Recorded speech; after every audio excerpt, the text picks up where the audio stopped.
The Mariners and the Red Sox have been a major factor as far as talking trades. And is Castillo going somewhere? Is Casas going somewhere? Well, today we're bringing both sides together to maybe try to figure out a solution. Let's get into it. Strike three call. The ways Slider takes care of Walker. Hit hard by Casas the other way to the wall, and Tristan Casas way back to right, sailing. Yoshida cranks one to right, way back there. That ball is gone. That one's back there, sailing. Oh my! It is gone. Tristan Casas. Welcome to Touching Bases Podcast. Good to see you guys all again. Today I have two guests. I have Gordo from WEEI Radio. He also does the Talk Tessie podcast, which is specifically for the Red Sox. He's done multiple interviews with the Red Sox players. Has a little bit more in-depth side of things and maybe knows a little bit more on the Red Sox side as far as these trade talks. I also have Colby joining me with Lock On Mariners. He also is part of Control the Zone with his other, old school. Is that the best way of saying it? Old school podcast he used to run. Very informative as far as the Mariners, following them every single day and doing this day in and day out. So it helps me because I obviously don't do this full time. These guys have a little bit more in-depth information. So thank you guys for joining me today on this podcast. So obviously today there's been a couple moves that we're all tracking. Christian Walker is taken by the Astros. That literally stabbed me in the heart and twisted it about 35 times. It's not the fact that I was high on him coming to Seattle, even though that was like a target. Supposedly, I think he was a target by a lot of different teams, but the fact that it was the Astros, that hurts. That sucks. So that's one less first baseman that's on the market.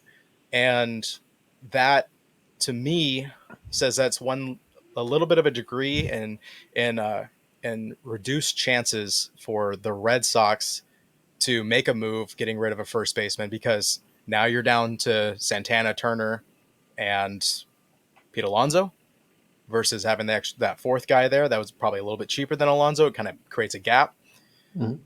From a Red Sox perspective, I mean, is Casas still on the board, or are we talking now he's probably just staying put where he's at? You know, it depends who you talk to, because he's got to be like the most polarizing player I've seen in Boston in so long, and it's really due to no fault of his own. He's a different kind of guy, but he's basically like Red Sox fans. He's your favorite, and there's a subset of fans where they just don't like him. And as it pertains to the trade rumors, it's caught a lot of people around here by surprise that he's been seemingly dangled so much by the team. But it does feel like it's sort of in the right situation he could go. It's just a matter of what that situation is, and the Mariners are such an interesting team to talk about that with, because they've got 5 awesome pitchers, but 4 of them are so young and inexpensive, and obviously Castillo's great, but he's a little bit older, making more money, and it creates a lot of good discussion, especially with the Red Sox fans, about where they would move him, if they would move him, what they would move him for if they're open to it. So I tend to lean towards he's probably not going to get moved, but that's just a matter of odds. It does feel like he's on the table as much as anybody right now. Gotcha. And I mean, I've heard the back and forth, and my argument with this is that whole discussion of Devers going over to first, and then his agent saying, no, he's not gonna play first. And then I still push back, like, well, who's paying him? Like, where's he getting his paycheck? Who's in charge here? That's just me. And that might be a little obnoxious on my end, but it's like, really, my employer's paying me to do something. I'm going to go do it, and I'm going to do it to the best of my ability. And that opens the door for Arenado. That opens the door for Bregman, or any of these guys that they could possibly bring on. And Arenado could probably play first as well. He's been open to saying that as well. But, I mean, if Casas was to get moved, and it doesn't even have to be the Mariners, it could be any other team, I'm going to say that he would stay if there was a deal with the Marlins, but even though that's been whistled dead, like, if Casas were to go, what is your thoughts as far as a backup? Who's going to replace him at first? If there's, no other moves after that, if it was just as is, made a trade for a pitcher, and what's happening at first base? I think if Casas went in a deal, the move definitely would be to move Devers over there and not to get involved in the free agent first base market. I think they would be a lot likelier to try to, because infield defense last year, the Red Sox had the worst infield defense in baseball. And coming off a year in 23 where they had the worst defense in baseball, one of the worst defenses in baseball history, they improved their outfield defense a ton, but the infield defense was still bad. And obviously so much of that was due to missed time from guys like Trevor Story. Tristan Casas missed a lot of time. They had a revolving door at second base. And then Devers isn't a particularly good defensive third baseman. If they moved Casas, I think they'd try to take advantage, move Devers over to first, and try to shore up that left side of the infield. Both Bregman and Arenado come to mind. They're both top-of-the-line third base defense guys. I think if they moved Casas, that would probably be the path that they take, would be to move Devers over across the diamond. Do you think that cause issues with Devers? I mean, maybe, because you don't generally – his agent has come out and said a couple of times now that Devers takes pride in third base, and I know that he takes pride in third base. He doesn't want to move over. That said, Devers, he's a laid-back, chill, happy-go-lucky guy, and Alex Cora is as good of a communicator as it gets. I think if they wanted to move Devers, it would end up being okay. He would take it and he would do it. I think he knows that eventually, whether it be now in his age 28 season or in a couple seasons when he's in his 30s, he knows he's going to end up either moving over to first base or DHing at some point in this long contract that he has with the Red Sox. But the only thing I would worry about as a Red Sox fan is when Devers is at his best, when he's engaged in the game, when he's playing well, it transitions to defense. When he's playing good defense, he hits the ball well, and when he hits the ball well, he plays good defense. If he's not out there, goes against Garrett Cole, then he's fine. He's going to hit 10 home runs. Exactly, but there you go. It's like when he's locked in, he's locked in. Yeah. Is he going to be able to be locked in if he's DHing? I don't know. I think that's maybe why you hear a little bit of the first base talk, because that would keep him engaged. Mm-hmm. But I don't think he'd love it, but I think he would do it, is basically where I'm going with that. Yeah, and that kind of revolves. That also kind of brings. I mean, we're talking about DH. That's where my mind goes straight to. Oh my gosh, why am I blanking on? I'm blanking on his name. This is crazy because it was my next point. Yoshida. Jeez. Oh my gosh, that was bad. I had a brain aneurysm. So because Colby, I was gonna mention this to you because it seems like he's been kind of like this sideline talk as far as trades. Like everybody just keeps throwing him in there when the Casas name came up, because obviously Casas was just the headliner every single time we talked about Castillo or talked about anybody going over to Boston. And of course, this was like last week or about a week, maybe a week before the Cubs went wild and then the Yankees started picking up players. But like with Garver, people seem to have some sort of trust in him that he might bounce back, because that's been his routine with Texas and, you know, any time before this. Like, would Yoshida play? Would you see the Mariners having some interest in Yoshida at this point? I know he's an outfielder, but obviously would probably want him for DH. Yeah, that's probably where, if they were interested in him, that's probably where they would play him. But right now, Seattle's outfield is it's second best position group behind the starting pitching. Randy Rosarena, Julio Rodriguez, Luke Raley, Victor Robles had an incredible second half. And so, yeah, I think the problem they're going to run into with Yoshida is that they're kind of already going to have a DH. One of their outfielders is going to DH every day for the most part. Garver will DH some, but right now he's their primary backup catcher. So they're not going to want to do that all that often. So I think Yoshida is kind of a tough fit here, because especially if he came over with, Casas, like he's going to play first base, and now Raley is going to be your primary DH, or Robles or Rosarena, whoever's not in the field that day. You don't really have room on that roster. And a big, bonus for, big reason why the Mariners would consider trading Castillo, a big part of it is to clear a lot of that salary off. And if you're taking Yoshida, who I think is $17-18 million this year, you're not really clearing any salary, not enough. Yeah. So it's a tough fit there. I do think that Yoshida would help the lineup. He's a pretty solid hitter. He's just not a great player overall. So I don't look at that and I say there's a fit there. I don't see it. I think Seattle wants to keep their DH open. They don't want a full-time DH. They like to rotate guys. And I think right now they have the rotation now. If they get a first base, assuming they get a first baseman, they have that rotation, because if the game needed to be played tomorrow, Luke Raley's probably your first baseman. And Garver's probably your DH. So in that sense, yes, you do have a spot to give. But because the trade talks have been centered around Casas, like, no, Tristan would be the first baseman, which would mean Rayleigh would DH, and now Yoshida nowhere really to play on a day-to-day basis. Yeah, unless he rotates with Arozarena, and that doesn't sound very appealing because No. then you're taking somebody that we just got that should be full-time out of the lineup. Yeah. That was funny because I think I was watching your live stream earlier and somebody was just like, Mitch Haniger to first? Like, oh God. Yeah, no, Like no. how bad are we? How bad is this lineup getting? And I mean, Yeah. we mentioned that, like, the idea of Casas and Mhm. Yoshida for Castillo. And I mean, Gordo, I saw your face a little bit and you gave a little bit you're like, nah. Like, that's Well, not if you're asking me, I'm as high on Tristan Casas as anybody. I think Mhm. this guy Okay. has an incredibly bright future. I think Yeah. he's a 35 to 40 homer guy. Not too many guys control the strike zone as well as he does, and to do it with power like he does, it really for him is so much about staying healthy, and Yeah. that's kind of the one true unknown with him. If I'm Seattle, and like I get that Yoshida's not the perfect fit, and I don't know if their front office agrees just based off of some of what's been written by people over by you guys, but if it were me, I would take on a bad contract to get a hold of that guy. Like, I get the Yoshida fit isn't great, but if it's for Castillo and you're making kind of the money even, and it were to get you Tristan Casas and kind of shore up first base for the next 4 years, it's not ideal, but maybe something to consider.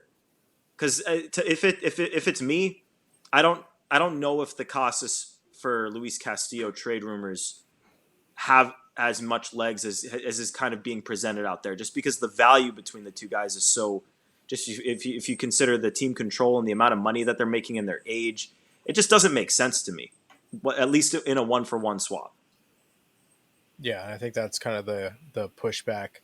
I think on both sides. I think Seattle sees Castillo. I mean, he is in the ace role. He is the number one. If you look at their rotation, you look at numbers. That's a different factor because each year we've seen Kirby at the very top. We've seen Logan Gilbert at the very top, and Castillo, he was great that 2.99 ERA year, and he has come down very slightly. And I say this all the time. Yeah, he is declining. He's declining 0.2 ERA each year. We're not talking like full run ERAs per year. Yeah, he's still a stud. He's still exactly, and understand his value. Which, if you talk contract wise, I understand that kind of pushback. But then I also look at injury prone versus durability. Very durable. You have Castillo is very durable, and then like you mentioned, that causes like that hamstring, and he had another injury. It was a back. It was like a rib cartilage thing. Yeah.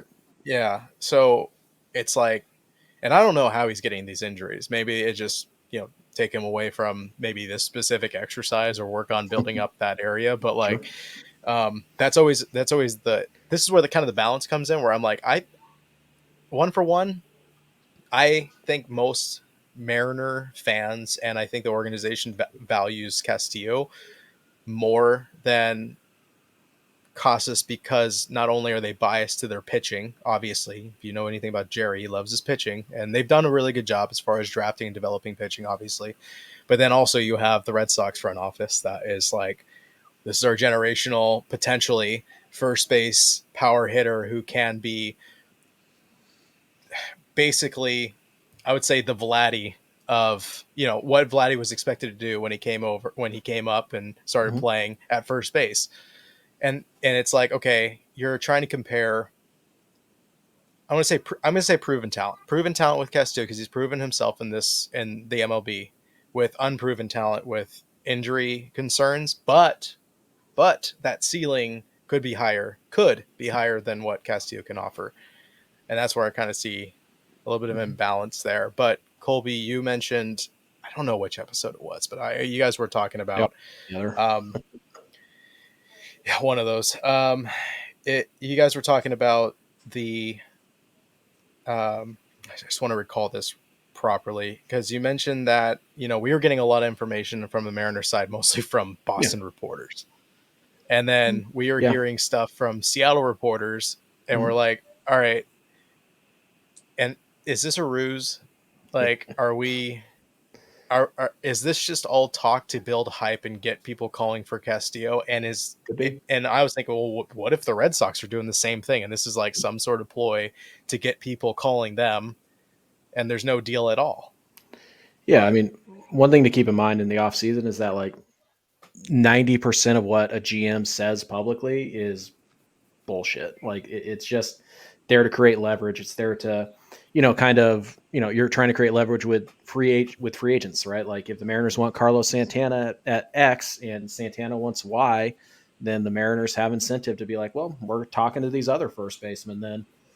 So that's something to keep in mind. Is that like a lot of times what we hear is more of a leverage play than what is actually happening, but not always. And so you have to take these things seriously. What I hear comes from Seattle sources, right? So I'm only getting one side of this equation, and so I've heard, Peter Gammons went on Twitter the other night and said the Mariners just don't like Tristan Casas, and I've heard the opposite, that the Mariners do like Casas. They just don't like him as much as the Red Sox are valuing him. And if you're a Mariners fan, or if you're Jerry DiPoto, more importantly, right? If you're running the Mariners, you look at it, you say, okay, well, why is there this discrepancy here? Well, first and foremost, Seattle, right? They're a pitching factory. Like that's what they do. However, they have a bit of a gap right now. If they trade Luis Castillo, Emerson Hancock is getting the ball. Dude stinks. Okay. He should nicest not be. guy in the organization, though. I've Remember? been told, don't care. Not very good. He's like a number 7 starter. You don't know if Logan Evans is any good. Like you don't have the Luis Castillo replacement on hand. And when you go out and you look at what's going on in free agency, they can't afford, like, even if they clear all $24 million of Castillo's money, right? They're giving at least half of that to a mediocre starting pitcher. Matthew Boyd got $14.5 million off of 8 starts. Like Alex Cobb got $15 million. Like you're not getting a number 5 for less than $12 million. And so even the money that you free up in this hypothetical trade, half of it's going to get a pitcher who's worse than Castillo. That's why I think that in any Luis Castillo trade, they've got to be getting pitching depth back. Because even if they want to put Emerson Hancock in that 5 spot, you're going to need some AAA depth at least to be able to step in. Because pitchers go down. Like I know that. Yep. I mean, Brian Wu went down at least a couple of times last year, and he, obviously Hancock's an unknown. So, and I could say this from experience as a Red Sox fan, not having pitching depth over the years, it kills you.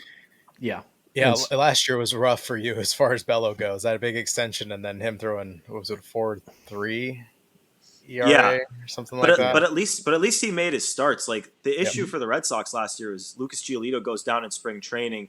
Garrett Whitlock has injuries, like 3 or 4 starts into the season, and now you're going basically minor league depth every 5th day for the rest of the season, starting in April. And I think this is one of the disconnects we see between, because obviously I see a lot of Luis Castillo content, right? When I'm searching, and I see it from Red Sox fans. I mostly see it from Mariner fans, but I do see it from Red Sox fans. And I feel like there's this disconnect because we talk about Castillo's older, he's not what he used to be, and blah, blah, blah. And it's all true. They're not, lying. They're not making stuff up. But we're not putting into context the value of pitching in Major League Baseball, specifically starting pitching that can go 180 to 200 innings. There's not a lot of those guys out there. And when you throw on top of that the guys who are as good as Castillo who also do that, there's probably, 15 to 20 guys who do that year in and year out. Castillo is one of them. So is he declining a little bit? Sure. Is he older? Yes. Is the contract, is it a factor? Yeah, it is. But if Castillo was on the open market right now, he would be making $27 to $30 million.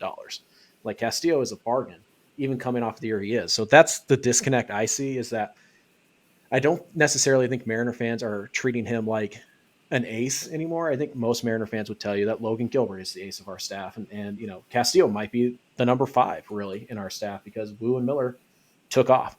But Castillo's very good. He may be the number 4 in the Mariner staff. He would not be the number 4 in 23 other spots, right? 20 others or 10 other spots. He wouldn't be the number 4. And Mhm. the market for pitching right now is so tight, and there's not a ton of options out there, and they're so expensive for guys who have less track record than even Luis Castillo, that you got to adjust for that. So it's just one of those things where I feel like Mariner fans are either overvaluing, and I can only speak from a Mariners fan perspective here. They're either overvaluing Castillo and, thinking that he is like a Garrett Cole in his prime, which he's not, or they're drastically undervaluing him because they see this as the Mariners just trying to dump salary, which, to be fair, the Mariners have earned that reputation with this fan base. But I can tell you that's not factual. The Mariners are not looking to trade Luis Castillo just to save the money, because if they were going to do that, they would have already done it. The And they Mariners openly said that too, right. that Mhm. they aren't trading anyone unless it's No. going to be on the rotation, unless it's going to help. Yeah. Yeah. The Mariners are You also trying to you get also better. touched on it. You touched on it at the very beginning of the podcast with Christian Walker too. If they were gonna trade Luis Castillo primarily to dump salary, Mhm. that was the best target. Yep. That was the most likely target. Like I don't Mhm. with him being off the board, if it were purely for salary dumper, I still don't even know if Pete Alonso would be an option for them if they traded Castillo and didn't take much salary back. So Yeah. I don't see. I really do think the Christian Walker signing elsewhere did complicate like a potential Luis Castillo trade for the Mariners, because like a big part of it is having, like, obviously you want to get value back and get good value for a really good player, but so much of it is having money and flexibility to go elsewhere and improve the offense. And I mean, I don't know if you guys have been talking about other targets besides Walker that are going to be in that 15 to 20 AAV range, but Christian Walker to me definitely felt like the best fit for the Mariners. Yeah. I can't think of anybody else. I mean, the only other first baseman that have been brought up is Santana and Turner, and I mean they're both more clubhouse guys that can produce, and I think Santana would be fine because he's proven his ability to hit in Seattle, and so that's an option. But that's not like a salary dump needed player. That's something that could be afforded with Mhm. what has been allotted Oh, yeah. speculatively You could fit them at into this your budget point. right now. Exactly. You got problems if you got to dump Luis Castillo to add Carlos Santana. Yeah, exactly. Big problems, especially since you just dropped a big contract with Polanco. Even though I understand, and Colby, Mhm. you set me straight because that night I was not thinking right. But like, they've dumped $32 or $37 million in salary, and that's now pretty much all going to arbitration. So, Yeah. which Guys are getting when raises. you do the math, it's like, okay, it makes sense. But holy shit, Yeah. like that's how much Mhm. we dump just to keep the guys that we want. Yeah. Guys get expensive So fast, particularly pitching. yeah, Gets really expensive yeah. really fast. This is the reason why I'm not an accountant. But uh, and of course, I'm trying to look at this. I mean, as far as like you're mentioning, Colby, the fact that Castillo in most situations is going to be the ace of other teams as he comes in, even though he might not be considered that here in Seattle. I Right. think with the money he's making, that's just kind of the natural spot you put him. Like, he's the highest paid. He's the veteran. Sure. That's that. But Gordo, if I ask you, like, looking at your opening day starting pitching, and I'm saying as of right now, even though it's been put out multiple times by multiple sources that they're not done looking for a starting pitcher, and I understand why, because half your season right now you have guys coming back in June. I mean, Giolito and Sandoval, they're both not coming back till maybe Giolito sooner. Giolito should be ready for opening day. Yeah, you think so? Because I know it's Yeah. about a year, and I know he got his internal brace on the 12th of March. So if he there, probably be back in time. But at least Sandoval won't be back until mid-year. Same with Whitlock. So as it sits, you have Crochet, Haug, Bello, Crawford, and Fitz. Fitz, I don't know too much about. Great ERA, but only 4 starts in 20 innings. So I mean, so far, cool. I mean, he's done good for you guys as a number 5. But where would you put Castillo in your rotation if a deal were to happen? If a deal were to happen, so right now I think the Sox rotation, I think it's Crochet, Hauk, Bayo third, Giolito, and Cutter Crawford. That's your 5 right there. Okay. And then Fitz and Criswell fit a little bit more into the minor league depth side of that. I think if they got Castillo, the move would probably be to then flip one of your younger controllable guys. I think most Sox fans think Cutter Crawford, and obviously where he fits in kind of just depends on who you ask, because he would be the most proven guy. He'd be a veteran who's still really good, so maybe deserving of that opening day start. But I think in your head, Crochet is the ace, and Castillo would be the veteran right there, right behind him. But I mean, it would transform the rotation that's had problems in the past. Obviously, the addition of Crochet is a huge start to that. I know they're still looking for more, but you have 2 all-stars at the top of that right now, and to add a third would be transformational for a rotation that has definitely taken its lumps over the years. As far as the quick little go ahead. No, quick little thing here on just because you brought him up. I can tell you with some confidence the Mariners like Cutter Crawford. Like they would. They should. Yeah, I mean they should, because he's perfect for that ballpark. Right. His only problem is letting up homers. Yeah, exactly. So yeah, I do know that the Mariners are, again, they're worried about how they would replace Castillo.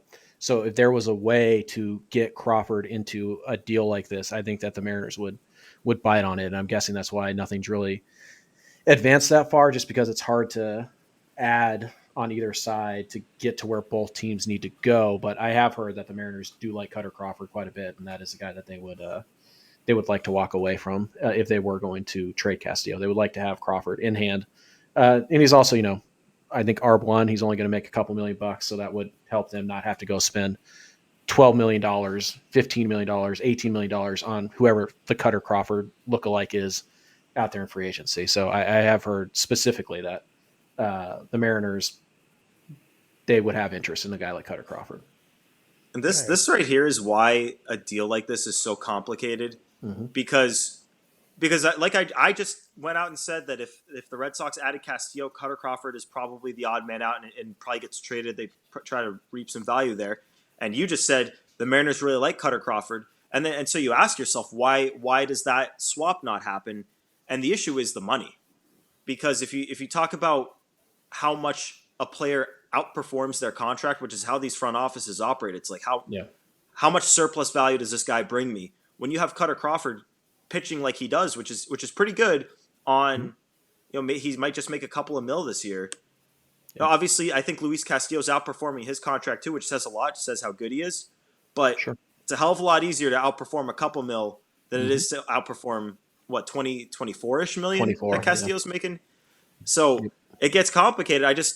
I think if you're talking Red Sox and Mariners, it gets complicated because the Mariners giving up as good of a pitcher as Castillo, I don't think they'd feel great downgrading from Castillo to Crawford. But the Red Sox, I feel like, would want, just because of the surplus value that Cutter Crawford brings, they would want to receive more from Seattle in that sequence. So it really is complicated. And who would you? I mean, theoretically, from what you've read going over there, like if it was a Cutter Crawford, because I agree with you, I think he would do really well in Seattle. The fact that he threw 175 strikeouts last year. I mean, he was the second most on that team last season. A 4.36 ERA. I mean, I know that will drop just being in Seattle alone. It's just a pitcher's ballpark. It is what it is. And being a righty, it'll only help him out there. But like if it was like a Crawford deal with somebody else, like what do you think Boston would be like? We'll give you Crawford plus this guy for Castillo, because I'm kind of curious. I just want to bounce some ideas off there, because I mean, I know Colby has a lot of in-depth idea of like what the Mariners probably would take and would need, and I don't want to keep throwing Casas out there, but I'm assuming there's something else that could work that's not an outfielder that Boston might be willing to let go of, because obviously you guys have a surplus of infielders, and especially ones coming up that everybody's talking about. And in fact, I think I saw a post saying that Roman Anthony and Mayer are going to be the stars of 2025. So it's like, all right, well, what are we talking as far as making moves? Because what does that mean? You're going to move Trevor Story off the team, and that's a big contract. I don't think the Mariners are interested in that, but they were when he signed with Boston. Yeah, the Mariners were one of the teams then on Trevor Story. They made an aggressive offer. He chose Boston. Bullet dodged. Yeah. But yeah, very much because I don't think he can. The fact that his contract's so big, and then there's how many games has he played? 3 or something He like that. he played maybe like He got 40, he got hurt 50. pretty bad against the Angels, if I'm right. He dove to Yeah. his right. Yeah, like I Yeah, feel I bad remember for the He guy. made He's it a heck of a back. player when he's healthy, but Yeah. I No, saw but the him getting hurt on that day. infielder thing is interesting because they do even beyond the stars, like beyond the Marcelo Meyer, uh, Christian Campbell kind of stars they have coming up there. They've got some good middle infield depth, and David Hamilton stole 33 bags last year, 2.5 WAR. Vaughn Grissom, obviously a very down season for him, but just a year ago he was the return for Chris Sale. Really good bat to ball skills, working on his strength. I don't those the issue there though is those aren't pieces that I think alone get you to Luis Castillo. And if you're talking a Cutter or a Casas, I don't think the Red Sox would trade either of those guys for Castillo straight up. I think if they're trading Casas, they wanted Bryce Miller or Brian Wu for Tristan Casas, and the Mariners were out on that. I know we keep hearing about the Casas Castillo thing. I don't see there being legs to that format. Even if there's prospects involved on both sides that fit needs. I mean, it's not impossible. The Mariners have plenty of prospect depth. It's just and high level prospect depth too. One of the best farm systems in the league right now. But it's such a complicated format. Like, yeah, in theory, you could see a Casas for Castillo and several prospects format. I don't know if the Mariners want to go there, and I honestly I don't know why they should with the first basemen that are available on the free agent market that can be had for reasonable prices. Teams don't really pay first basemen anymore. I just don't know why they specifically would trade Castillo and prospects. Obviously, Casas is great, but it's like if you can, Justin Turner is a clubhouse leader. Carlos Santana is great. Paul Goldschmidt, former MVP on the market. Like, that's another big name being talked about. Yeah, it's complicated. It's complicated with very. Christian Walker not being out there, I think. Sorry, Colby, if you go ahead. No, you go ahead. Okay. I mean, what is the I don't understand this part because and I'm going to circle back to what I said earlier as far as Boston wants another starting pitcher. That's what they're looking for, another rotation arm, and it's like, how many rotation arms are they looking for? Like, who are we? Because at this point, it's like, okay, you must be offering trade deals because I mean, who else are you going to sign for a starting rotation? And does that mean? I mean, that would make me assume that Crawford is probably on that trading block, or you're gonna move Giolito maybe just because. I don't know. Yeah, or you're moving Trevor Story just because he's injured all the time and someone wants to take a chance on him. Like, what's the idea of picking up another rotation arm? Because it seems like it's not bad. Are you looking for someone that is shoddy, that is going to make it half the season so that Sandoval can come back in? Like, what's the thought process there? I think the thought process is just seeing the price for pitching. You guys talked about it with Boyd getting such a big contract off of just a few starts, with Alex Cobb getting so much money, and the price the Red Sox just paid for Crochet. I think if you can get another starting pitcher in the door, whether it be a young stud, either from the Mariners or more likely the Pirates, I think, because I don't know if the Mariners are trading one of those young studs, or if they're taking on a guy who's making money like Luis Castillo, or if they sign a Walker Buehler. I think their goal is to take advantage of the trade market for pitching and be able to flip a guy with 4 years of team control and Cutter Crawford to, I guess, sort of get back some of the prospect capital that they just lost trading for Crochet.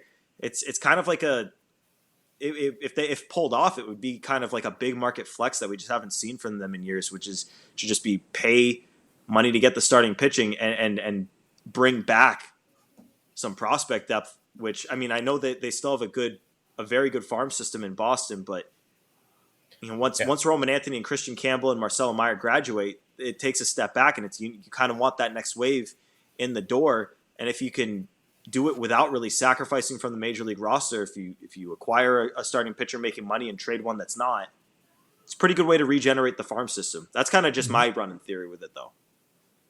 I mean, it makes that yeah okay. That makes a lot more sense. I mean, you guys did give up a lot. I mean, you gave up. I think what you guys did was paid the Gets fee, the Gets premium.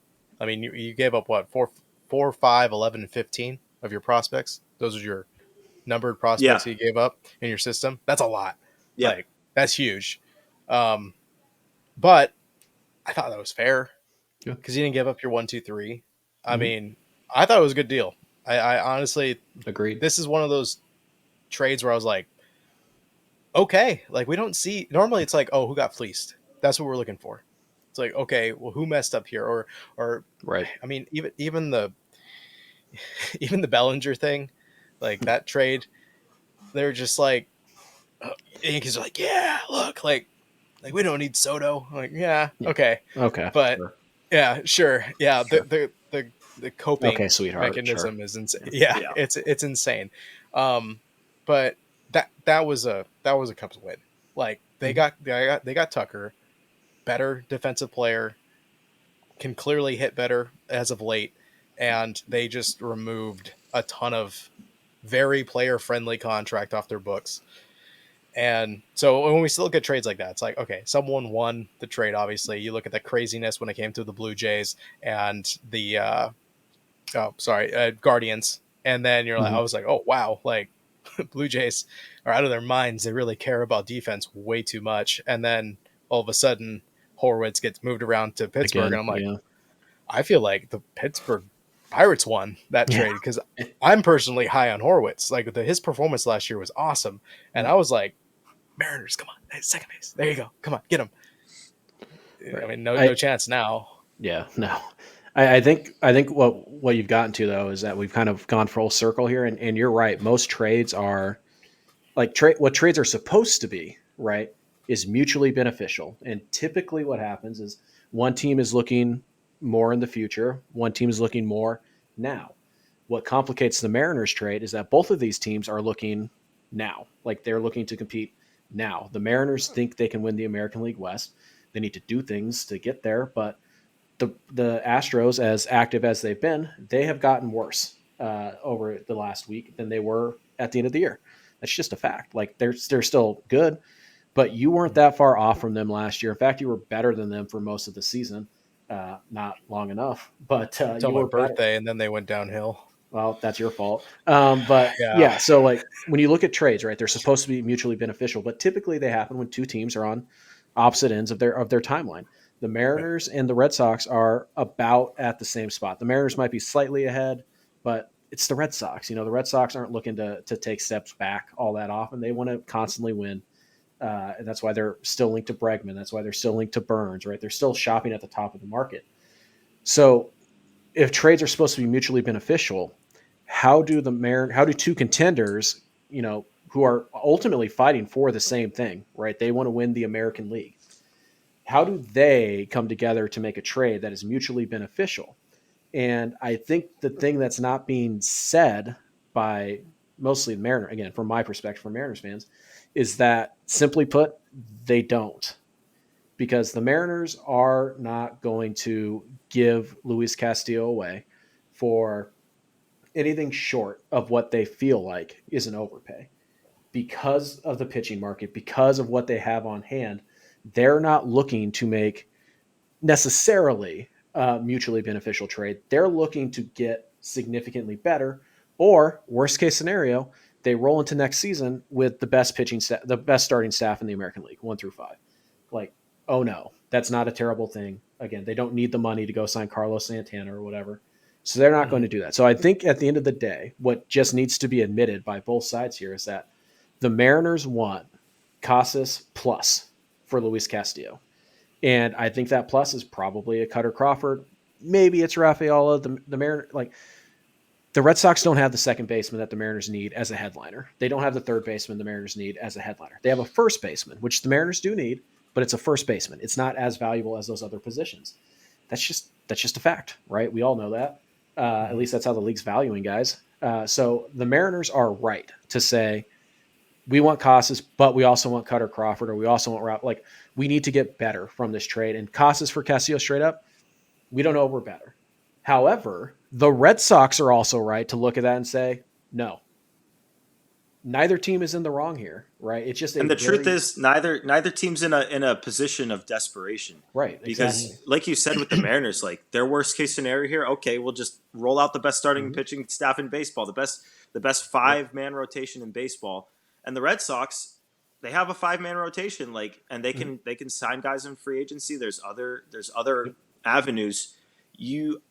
I don't know if and when we're going to see either of these teams be desperate in this scenario, Right. just because I don't think the Mariners ever really had a reason to be desperate. But if they ever did, it would have been for Christian Walker, and now he's off the market. If the Red Sox were going to get desperate, it would have been before they had Garrett Crochet in the fold. There was Alex Spear of the Boston Globe out here said that those talks, the Castillo to Boston talks, were at their hottest right before the Garrett Crochet deal went down.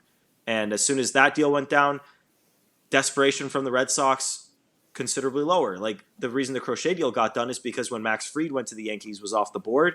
Desperation high. Craig Breslow texts Chris Getz. They get a deal done within a day. Now I don't see the desperation there from either side to push a team to take such a big plunge to get a deal over the finish line when it's a deal that doesn't need to happen for either side. Right. And I think that's where you get into this idea that, like, okay, you can still work a deal here because Castillo still makes sense for the Red Sox. Casas still makes sense for the Mariners. Like, both of these teams seem to have some level of interest in those players still, even with the moves the Red Sox have made. But obviously, the more players you add to a deal, the more variables there are, the less likely it is that the deal gets done. So if the Mariners want Casas and Crawford, the Red Sox be like, well, we're not doing that.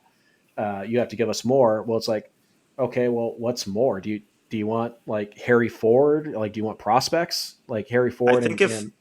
I think if it was Casas and Cutter, just based off of what I know was offered from the Red Sox, I think the Red Sox are going to say, give us one of the 4 young guys. Yeah, that's what I think too. Yeah, and then that's going to be a non-starter. Yeah, it's going to be a non-starter for them. Right. So, like, I think in a year, like next winter, like Crawford and Casas for a guy like Logan Gilbert might get something started. I don't think it's going to be enough for Gilbert, but the Mariners are about a year away from having to decide if they think they can re-sign Gilbert or if they think they're going to trade him. That's not this winter. So the timing's off. The roster fit is a little bit off. Again, if Casas could play second base, well, he probably wouldn't be on the block, but if he could, then the Mariners would be very interested in that. And if Castillo was a couple years younger, the Red Sox might be more interested in that. If he was making a little bit less money, they might be more interested in that. So ultimately, at the end of the day, I don't think the Mariners and the Red Sox are that great of a trade fit, specifically from what I know the Mariners are looking for. Again, like, is there a path where it's like, hey, we'll give you Castillo and, like, I don't know, Harry Ford, and like we'll give you like Harry Ford and like 2 more top 10 prospects, and we'll take Casas and we'll take one of your contracts. So, like, you're not just adding 24 million. We'll take Yoshida, right? And so now you're only adding $7 million. Does that get us Crawford if we add, a pretty good prospect like Harry Ford? Like, you can start to kind of maneuver. But again, the more pieces you add, the more complicated it gets. But Harry Ford would be an interesting one. I thought maybe because you guys lost Teal. Exactly. They just traded Teal. Connor Wong, fine offensive catcher, took a big step back. Took a big step back defensively last year. I mean, I know they're hiring new people to work with their catchers this year, and they're obviously going to see how it goes with him. But there's a good chance that this team's going to be on the lookout for a catcher of the future. Mariners in an interesting lineup there, just because obviously Cal Raleigh, one of if not the best catchers in baseball. So it's like Harry Ford getting closer to the bigs. Like, where do you go there? It's not like Cal Raleigh's a guy that you're going to DH. He's the best defensive catcher in the league. So it's interesting. They'll have to make a call there at some point. Mm-hmm. I kind of have a bitter take on that one. It's more of like I want to say it's a harsh reality, but the Mariners aren't going to extend Cal Raleigh until they have to. Like, if at all. And if they have Harry Ford and he turns out to be as good or close to, maybe his power comes up in the next year or so. Maybe they're able to transform him some way. I know there's been talks about him going to the outfield, but like, if the Mariners don't have to spend, Rio Muto money on Cal Raleigh because they have Harry Ford, he might not be a Mariner for very much longer, which I mean, is the good news depressing. it is. One of the biggest hits of the last 20 years for the Mariners. It's not saying much, but it's a fact. Um, Yeah. the like the nice thing about that though is that you don't have to pay Cal for 3 years. Like, you're going to pay him through arbitration, but you get him for 3 more years at well below Mhm. market price. You have time to find the catcher, right? So the one thing I will say, like in regards to Harry Ford, is that there may not be a more polarizing prospect like in front offices in baseball than Harry Ford. Because if you think he can catch, right, and there are some who don't, maybe the Red Sox are one of them, I don't know. But if you think he can catch, he is a 55, 60 grade runner as a catcher, stole 30 bags this year. Like, he's basically, Russell Martin, right? Like, he walks a ton, he's really athletic, can play actually other places besides catcher. So that's an opportunity. Is he ever going to hit for a ton of power? I don't know. I know hitting at Fenway Park would probably help him a little bit, but it's one of those things. Like, if you think he can catch, he's a really good prospect. If you don't think he can catch, he's a good prospect. He's not like a great prospect. He's not a headliner because there's not a ton of power there. So it's kind of an iffy, parallel or profile, I should say, to Ford, because some teams will love him, some teams won't. But there's it's a lot of, bat to ball skill, a lot of, base on ball, a lot of athleticism, and the power might still come because he's 22. Like, he's 21. Sorry. Like, it feels like he's been around forever. He's 21 years old. He's a junior in college, like that's who he is right now. So Ford is fascinating. I don't know how the Mariners feel about his ability to catch. I do think catcher defense is going to be less important in a couple of years. They're going to institute the automatic ball strike, or at least the challenge system at that point. And then it's all about throw and all that. And Ford is more than capable of throwing guys out at catcher. So, yeah, Harry Ford, I don't know if the Mariners think he can catch or not. I would assume they do, because they've kept him back there at kind of detriment to developing the power. But I don't know if the Red Sox do, and that might be the bigger question mark here. Yeah, catcher defense has been a problem for the Red Sox, so it would be, and I don't know how they see him specifically, but when evaluating catchers, and this is definitely, you can see it in how they've made decisions. They just traded for Carlos Narvaez from the Yankees, basically only catcher defense right there. It's been a priority the last couple of years. They've been trying to make it better because it's been a detriment to the pitching development. It's been a detriment at the big league level. So I do think that is going to be something they place a lot of value on when evaluating that spot in the future. I was going to ask because I saw a post about you guys interviewed Tyler O'Neill when he was with you guys when he was in Boston before he signed with the Orioles, and like I guess apparently like Boston didn't even really approach him or even reach out to him about extending and staying in Boston, and I thought he did a great year with you guys. Is there any backstory on that? Anything that you were able to pick up as far as why Tyler O'Neill was not on the list? Because as far as I know, you guys still have, kind of a spot for your guys' outfield, unless it's going straight through with, Rafaela or, Anthony. yeah. Is that the goal? Is that the idea that you're going to bring up Anthony this season and he's going to take over? I do think that Anthony's going to make his debut early on, and he is going to take over probably right field in the future. But the Tyler O'Neill discussion was one that Red Sox people had early on. Like, do they give him the qualifying offer? Do they not? I personally was in favor of them giving him the qualifying offer. They chose not to do it.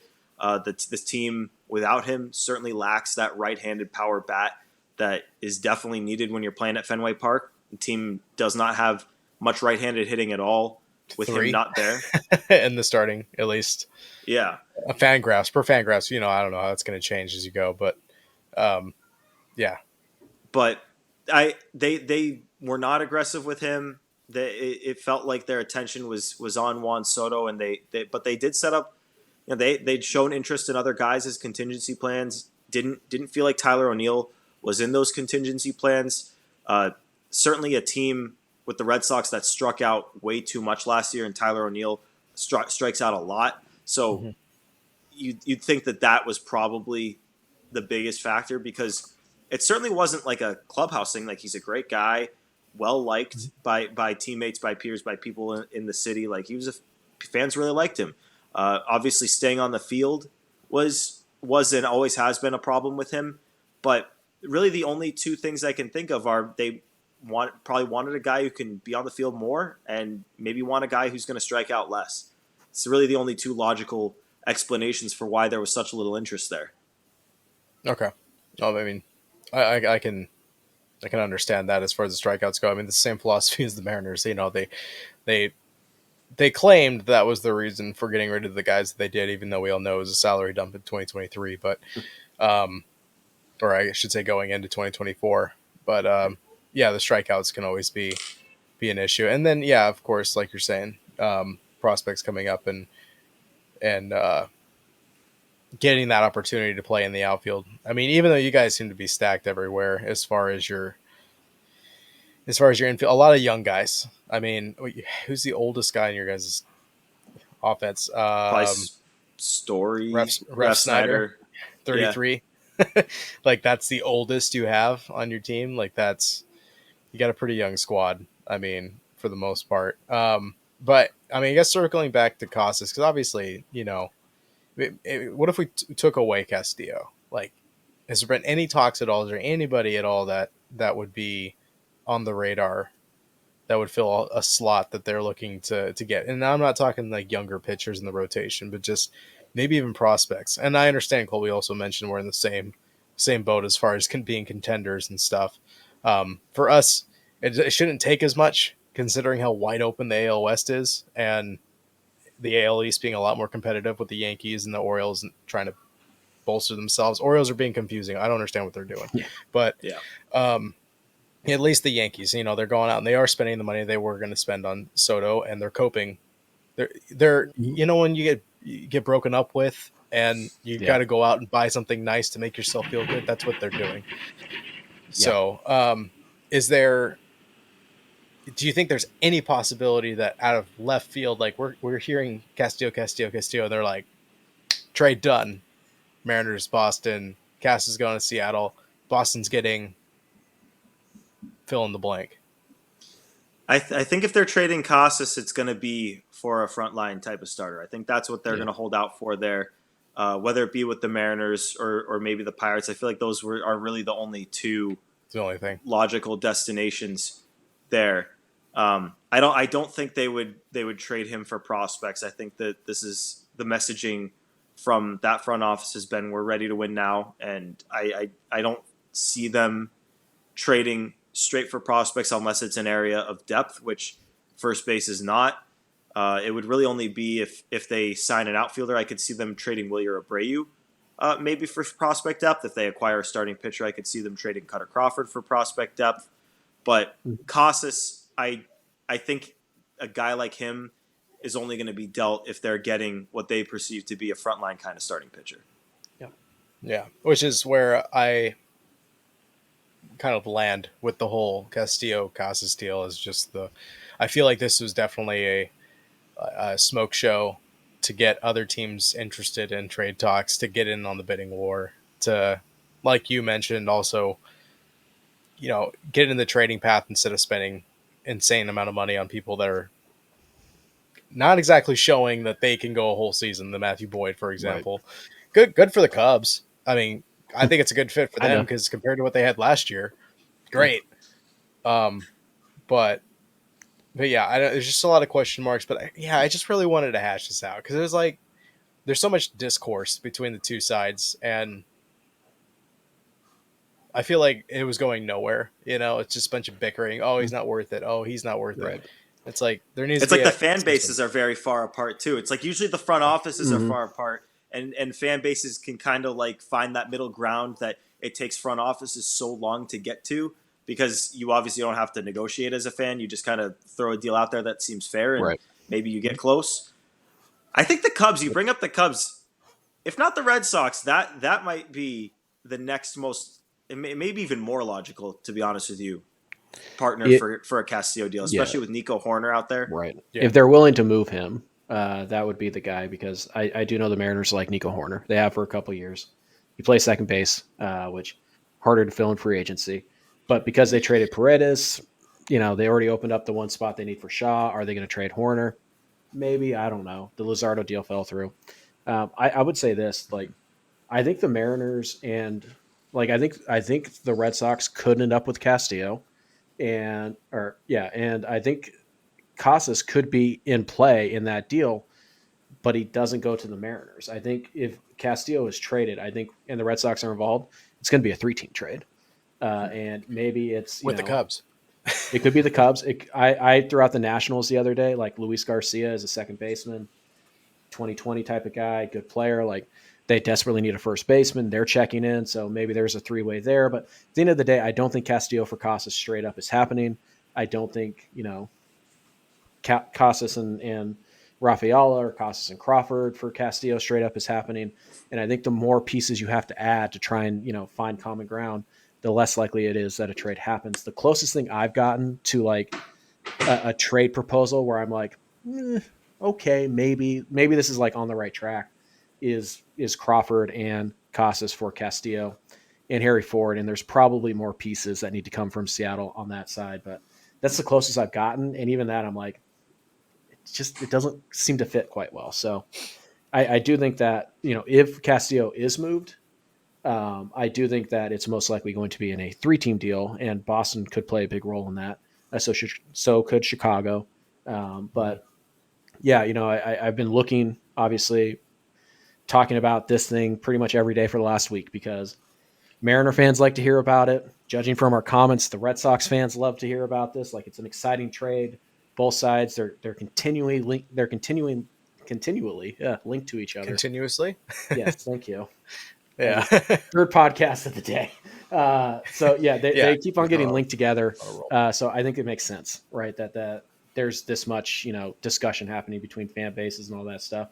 But I do think at the end of the day, like I said, the Red Sox, they are totally justified for looking at Castillo for Casas plus, like, which is what the Mariners have been asking for. The Red Sox should look at that and be like, no, like we'll check elsewhere. And the Mariners should absolutely look at, Castillo for Casas and go like, does that actually make us better in 2025?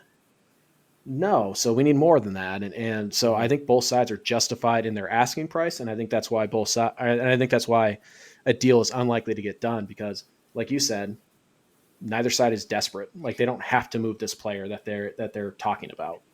So I just don't think they're a great fit. Yeah, that makes sense to me. I mean, it's just, I don't know why it's so hot. It is such a hot topic. And it seems like we all kind of agree, it's like, no, like this, I do think a third team would be perfect. And I much favor the Cubs because I think that they have players that Boston could use, that we could use. It kind of fills that void. And then there's that value that comes in there. I was talking to Colby before we started recording, that I was talking with the Locked On Cubs guys. It was Sam Olber and kind of throwing trade ideas out there. And it seems like the Cubs, for the most part, are very willing to let go of Nico Horner. Like he's very much a viable option to move off of. They're even willing, depending on who the return is, to move off of Bush. But of course, things have to fall into place. And my idea was like, okay, they should sign Bregman because that would just be a perfect match considering that Kyle Tucker's over there now. Makes it a nice, easy transition for everybody, and that's an elite team in the NL Central. And luckily for us three here, it doesn't affect our division. So we can talk about it and dream about it all day. But yeah, I personally think the Red Sox should be signing Corbin Burnes. That's my take on it. 3-year deal. 3 years, he can still re-sign and get an even bigger chunk of change if he wants, and he would just look good in a Red Sox uniform at this point. And you guys want a starting pitcher, like that's the gold mine. That's the one to hit. Mm-hmm. It's not something the Mariners are going to touch, obviously, but like if I'm rooting for an AL East team to get Burnes, it's the Red Sox. So I don't think Sox fans would complain about it. Sox fans have been pushing hard for that one for a while. Yeah, I think it comes down to money at that point, but I bet you the Blue Jays are offering the largest contract, but he's kind of like, nah, he's not going. I don't think he wants the Giants. He wants the Giants. Yeah, and they know it. And they know it. unfortunately, I think Toronto is falling for the Otani trap where they think they have a shot, and really all it is like, no, Otani's going to the Dodgers. You're the only person on earth that doesn't know it, and you're getting played. I think it's happening again with Burnes. I think it happened again with Soto. Like the Blue Jays are in a rough spot. Yeah. So Yeah. yeah. Well, they need to clean up house. They need to take care of their Yeah. own and figure out what they're doing from now. They need some sort of foundation because right now they have a plot of land and there's nothing to build on because it's all mush. So terrible. I was shocked by reference, how but- bad that roster was when I looked at it the other day. Like as is right now, I'm like, It's not holy great. cow, this Blue Jays team is not good. They need a rebuild badly, Yes, and they do. it feels like they're gonna mess it up because if you're gonna do it, you got to do it before the deadline. If you pass the deadline, that's that. I would argue that they need to do it now. A full They year of should. Vladdy's going to get you a lot more than Right. a deadline trade. 100%. I have it on good authority that the Seattle Mariners offered, and this is a direct quote here, a shit ton for Vladimir Guerrero Jr. at the deadline last year. And I think that included Colt Emerson. I think that included Las Monte. Like it included like 3 of their top 5 prospects. And I think Toronto held out and was like, we want Bryce Miller or Brian Wu. And Seattle was just like, no. But yeah, again, have very good authority. haul. Yeah, That's a Emerson, good haul yeah. too. Especially if you're going to rebuild. Like if you're trading Vlad, Yeah. you're going full rebuild. So you get Emerson's Because top. Bo doesn't want to be there. Yeah, Emerson's top 25. In baseball with the chance to go up. Laz's top 60. I think it was 3 top 100 prospects. And now there's no way the Mariners would do that. Not for a year. Oh, Toronto should have done that. Yeah. So that Well, was now what I heard. there's your 3-way trade. You throw in some prospects going to Toronto, and then they Vladdy goes somewhere and Sure. Casas goes somewhere. Boston might just trade for Vlad. Like screw the 3. That's teams. my white whale right there. Vlad, Yeah? I think that's a lot Vlad of fan bases right there. Just Yeah. like, give me Vlad. So, but you're only going to get him for. There's no shot he signs an extension wherever he's traded to. So you're only going to get him for a year, and because of that, and we know what he rejected already. Like it's going to cost you $450 million to keep Minimum. Vlad. Yeah, like you're not Well, signing him to an extension. I also did. I think Jared Carrabba's made a post like a week ago, and he was just asking like, "Why the hell does nobody want to sign in Toronto?" And of course, like my obvious response was because the team sucks, but and Vladdy's not going to stick around. But then I was also thinking like, okay, well, if you look at the taxes up there, and some people were like, "Well, it's pretty relative to New York and in California." Sure. It's like it is if you just do the base tax, but if you do Providence tax along with what you would owe after that, it's like another $10 million. Like you get $32 million a year, your gross is like 7. It's insane. So for like that's like something that people aren't talking about. And there has been many people like, oh, well, you get that back once you retire and all that stuff. It's like, they don't want to wait till retirement to get their money back. Like what's interesting, by the way, Washington, no state income tax. And if I'm not mistaken, Massachusetts, are they a no state income tax state as well? No, they're not. Massachusetts closer to the New York side of things than that. Yeah. I was there's like 4 states that have no income tax that have major league teams. Texas is one, Washington is one. And I feel like there was one like on the East Coast, but I couldn't remember what I thought maybe Massachusetts, but yeah. But like Vladdy's not signing in Seattle either. I'm not trying to pitch that right now, but you should. Yeah. You should throw that out there in the world. Trust it's a small enough channel. Nobody will watch this. Dude. Fine. Last winter we had like 3 different thumbnails with Shohei Ohtani on them, even though we knew there was no shot he was signing with Seattle. We're not above a little clickbait over on. It's Locked clickbait. On Yeah. Oh, you got a fire going on out there. That sounds like Massachusetts. Yeah, that's me. That's right behind me. Yeah. Something's going down out there. Sound the alarm. Big trade. I don't know. It's been. I don't know. This has been fun. I really do appreciate you guys. I'm trying to think of anything else that we can cover before then. You mentioned the Nationals. Like they have been just as quiet as the Blue Jays. Quieter than the Blue Jays. Just as quiet as the Mariners. And I don't know. That could be that could be interesting. Of course, every time I open up Seattle Times and I see some sort of article, I just roll my eyes, like the latest one that came out today, the timeless approach for hitting at T-Mobile Park. And it's like, okay, You got to give writers something to write about. Otherwise, they're just going to I recycle the same stuff. And yeah, but it's Adam how to hit a Jude. Come on, T-Mobile dude. Park New book. is evergreen material. So Yeah, well, tell you what, only invest in your favorite Colby slap hitters, and you'll be fine. Just get a bunch of Ichiros out there, slap hitting. There's no bombs ever, I mean, if you and get You players sure you as don't good want at it Masa as each, Yoshida? yeah, I Yeah. mean, yeah, kind of. If you could get players who are as good at it as Ichiro was, and also give you the defense and the base running that Ichiro did, you'd win 120 games. So sign me up. Like Harry Ford. There we go. Let's yeah. just move. Let's Sure, just Harry move Cal Ford's out of the next way. Ichiro. There you go. Yeah, yeah. Give us Casas and Crawford for Raleigh. No I'm thanks. putting that out. Yeah, Oh exactly. man, Yeah, that'd be the brutal. meltdown that would happen. It would be Yeah, entertaining to yeah. watch. I would say that. I'm wondering what the tipping point is for the Mariner fan base to just be like, we're done until something happens here, I think because they're trading just too Cal loyal. Yeah, that's true. Or Julio, or but Julio. I Yeah. think after last year. Any last things before we sign off? We've been on an hour, so this is perfect. I appreciate you guys coming on. Yeah, no, appreciate you having me. Yeah, it's fun. Absolutely. Well, thank you guys for watching this episode, Baseball Chaos. It's been chaotic, and it's funny that we talk about all this all to come to the conclusion that nothing's happening. So super anticlimactic, but down below in the description will be the links to both of these guys' channels, the podcast. If you guys want to go ahead and subscribe and check them out and listen to them, get a little more in depth as far as the Mariners and the Red Sox. Again, subscribe here. This week there was no giveaway because I only put out like 2 videos. So next week there will be a giveaway.